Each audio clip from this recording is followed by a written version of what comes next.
വിൽപ്പനയ്ക്ക് വച്ച നിരോധിത ലഹരി ഉൽപ്പന്നമായ 345 പാക്കറ്റ് ഹാൻസുമായി മധ്യവയസ്കൻ വഴിക്കടവ് പോലീസിന്റെ പിടിയിൽ. ക്രിസ്തുമസ് പുതുവത്സരാഘോഷവുമായി ബന്ധപ്പെട്ട് ലഹരി ഉപയോഗവും വിൽപ്പനയും തടയുന്നതിന്റെ ഭാഗമായി നടത്തിയ പരിശോധനയിലാണ് മണിമൂളി അങ്ങാടിയിൽ വ്യാപാര സ്ഥാപനം നടത്തുന്ന ചേർക്കുന്നൻ സഫീഖ് അലി എന്നയാളെ Vazhikkadavu police sub inspector AH Firsad arrest ചെയ്തത്.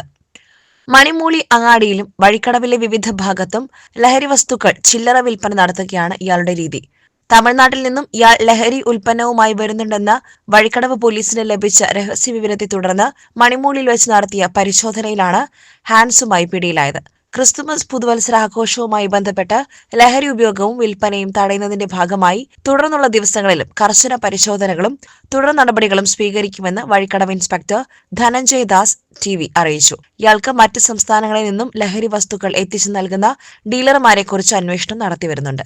വഴിക്കടവ് പോലീസ് ഇൻസ്പെക്ടർ ധനഞ്ജയ് ദാസിന്റെ നേതൃത്വത്തിൽ sub inspector AH Firsad, senior civil police officer Vineesh, Sukesh, civil police ഓഫീസർമാരായ വിനീഷ് മാധോടി, ഗീത, സലാഹുദ്ദീൻ എന്നിവരും പരിശോധനയിൽ പങ്കെടുത്തു.